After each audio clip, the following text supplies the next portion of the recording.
Welcome! In this presentation, we will discuss the background and the key study findings of the how and the degree to which local public health and primary care currently work together.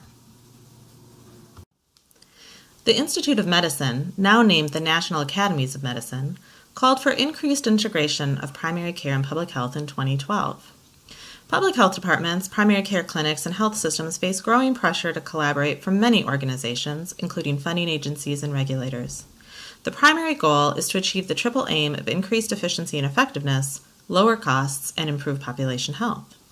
Since the Institute of Medicine report, exemplar models of integration and collaboration have surfaced and been described in the research literature. Yet even with the best of intentions, both partners, particularly at the local level, face serious barriers to working together. While there are models, in practice very little was known about the degree to which primary care and public health work together in practice.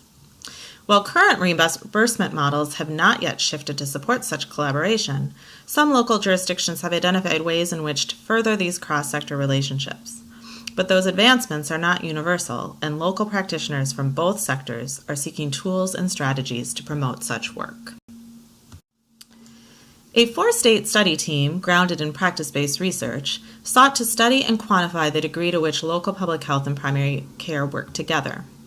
Practice-based research aims to ground research studies in the experience of practitioners and translate findings in ways that can be meaningfully applied. This study, completed in 2016 by a collaborative public health primary care research team, found that there is substantial variation in how and the degree to which local public health and primary care currently work together.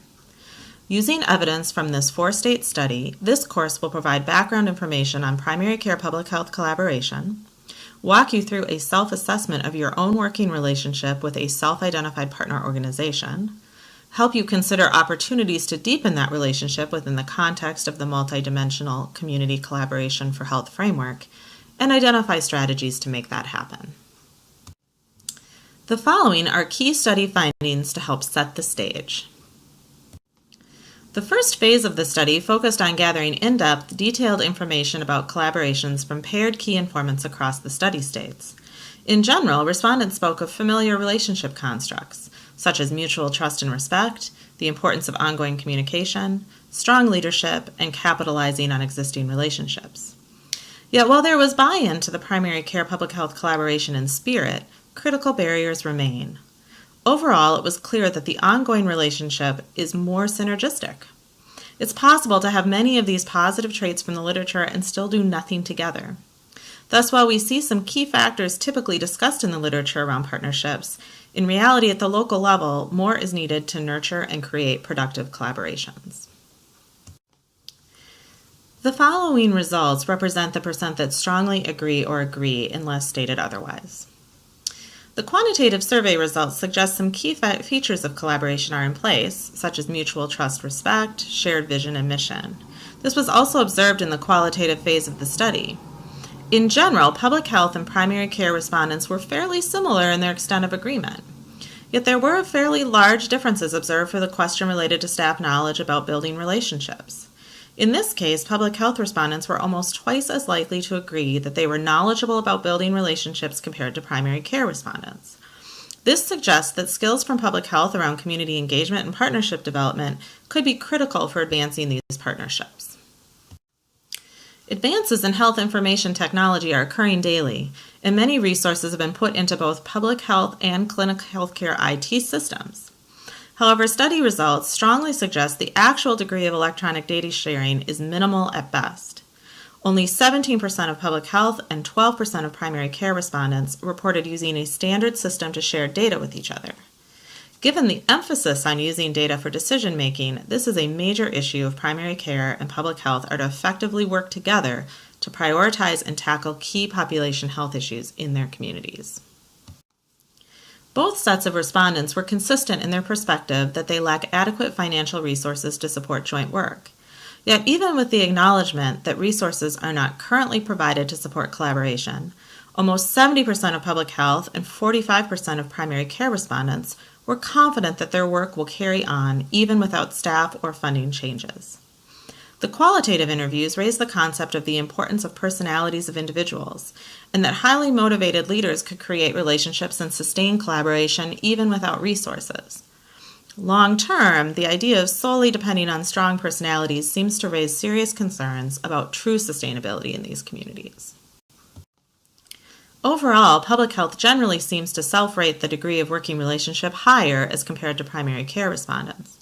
However, even with that level of positivity, only 41% of public health and 26% of primary care reported working together consistently or frequently. There is tremendous potential to increase the level of collaboration locally.